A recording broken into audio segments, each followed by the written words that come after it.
Are you like me, where you absorb other people's emotions and even symptoms? Why does this happen to us as empaths?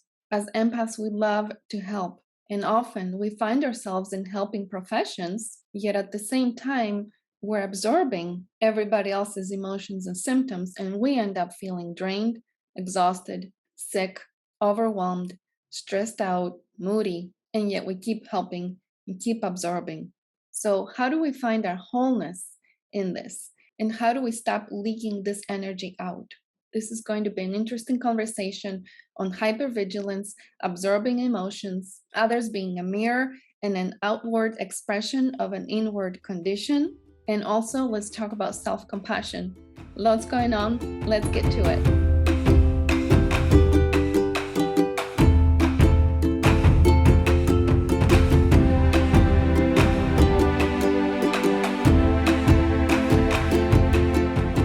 Hello everyone, and welcome to my channel, the Whole Wellness Method YouTube channel.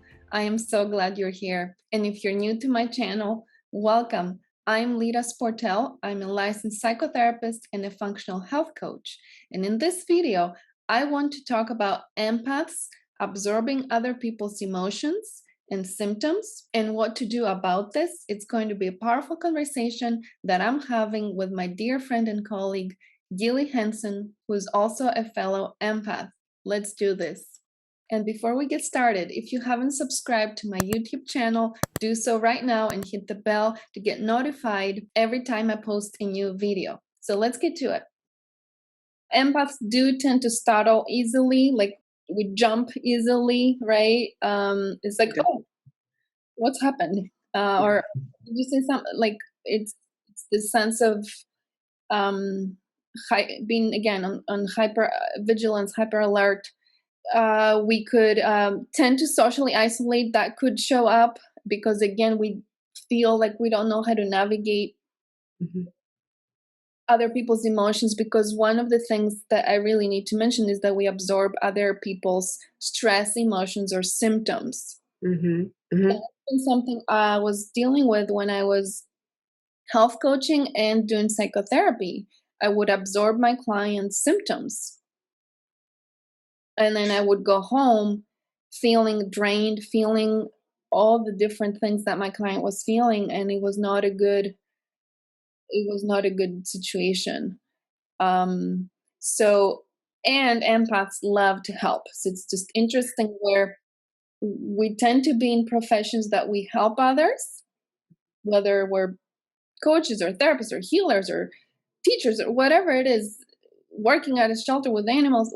We'd love to help, yet at the same time we absorb. So it's like this, it can feel like this being between a rock and a hard place, because I want to help, yet when I go and help, I take everybody else's stuff and then I go home and I feel like crap. So what do? Do I stop helping? So a big piece of again why I want to talk about this is so that we can land into our truth, which is we want to help, we're here to help, while at the same time really knowing where my wholeness is and where I'm leaking part of it. Leaking energy. Yeah, that is definitely one of the tools that we will uncover, because that is a wonderful concept to know and learn as an empath, or just a human being in general. Where does your energy leak out? Where is it going? And can you call it back to yourself? Yeah, you can. That was a rhetorical question. Yeah. Oh, so did you want to add a couple more things, maybe from your experience or from the little cheat sheet you've created here, Gilli? Well, I was looking at the questions, and I'm glad you mentioned the one, do you startle easily? Because I definitely do. And I always thought something was wrong. I'm like, why am I always so on edge? And it's just, there's nothing wrong with that. It's just that you're just pretty hyper aware of your surroundings and what's going on. So if anyone else feels that way, don't feel bad. It's okay. Now, absorbing people's emotions and symptoms. I'm glad you mentioned that, because I've had numerous roommates over the years. Now my roommate's my husband, but roommates, and you don't always know what your roommate's going through necessarily. Maybe you talk a lot, maybe you don't, but you can still get affected by the energy they're carrying. And if they do have an illness, and a strong one at that, with some very strong mental patterns behind it, you can then absorb them. And I did have that experience when I was a bit younger that led to a pretty big health crisis. Now, I didn't know it at the time. I didn't know that's what was happening. And I didn't know it for years that that was what was happening. So I'm glad you mentioned that. I just kind of wanted to give you a little hurrah there, because Yeah. it's really important to understand that you can absorb those. And if you are, let's say you're in a profession where you're helping others, you're caregiving or providing counseling, you don't have to stop. You just need to be able to, and I don't want to be like, oh, be separate, but separate out what is yours, what is actually what you're dealing with, what you're working through, and what you're sensing from outside of you. Because you can be very effective in those professions with your own empowered self. Yeah, and I'm glad you went back to that, Gilli, because you really inspired me to go a bit deeper in this conversation, to see that whatever it is that I'm picking up from somebody else, let's say I'm picking up something from my client or my roommate, or my friend that I'm talking to on the phone and she's having a hard time, or my mom, or whatever. As an empath, yes, we absorb it a lot more than another person would, but it's not just the other person's stuff I'm absorbing. Because if it wasn't mine to begin with, I wouldn't have a receptor for it. So anything that I am really taking on, there is a belief system, there is a emotional receptor of some sort that allows this to come in.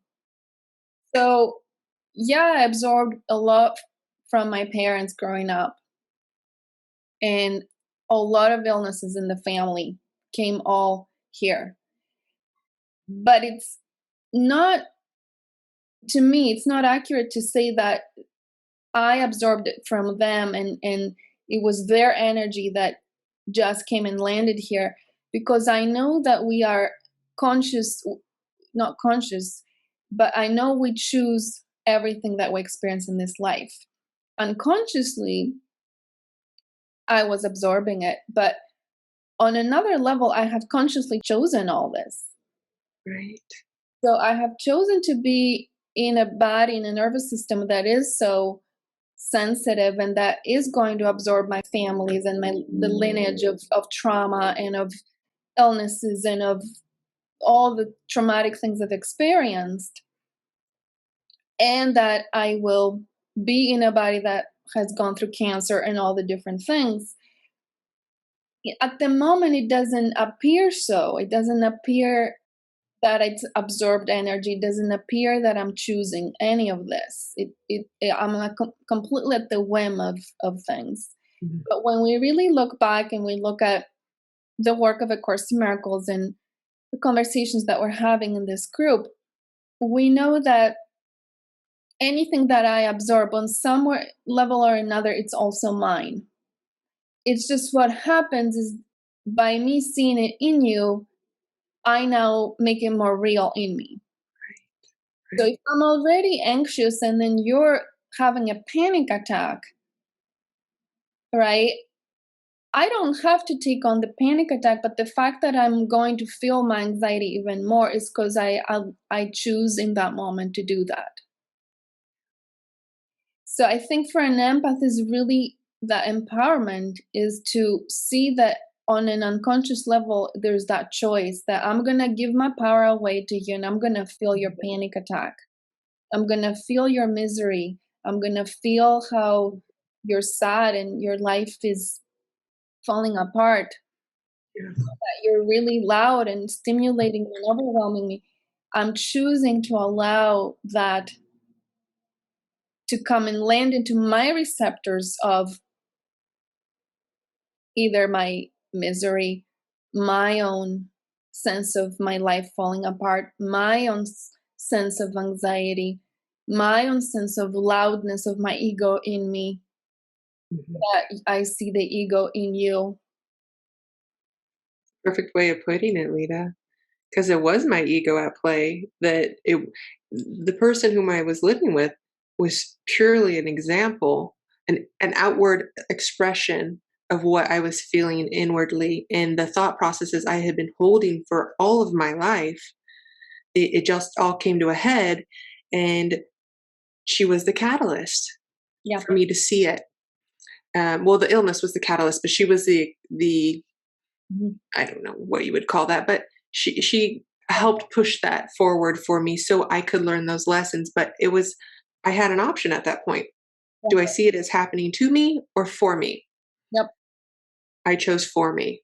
And it allowed me to evolve into a whole other person. A whole other perspective came into my life after that point. So I'm very grateful for her in that experience. It didn't feel like it at the time, though. Oh, time for that and to see our own projections on the other person, that it wouldn't ultimately, an empath wouldn't be bothered or wouldn't feel the other person's stuff if it was not in them at all. Right. Like you said, you have to have a receptor for it, right?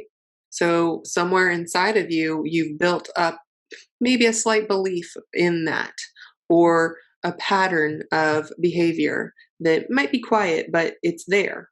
Right. And yeah, go ahead. Sorry.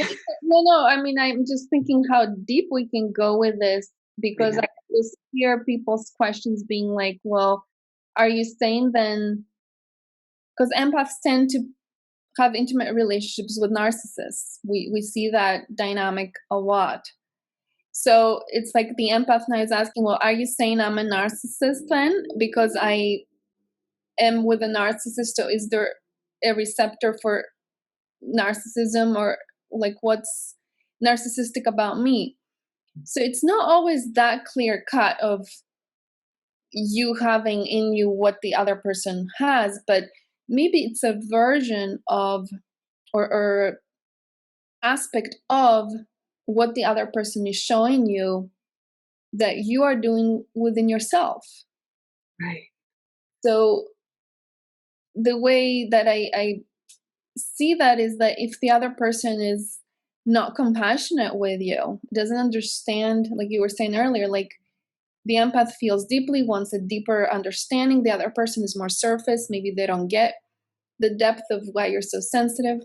Well, their inability to have compassion bothers you because you have an ability to understand you. Right.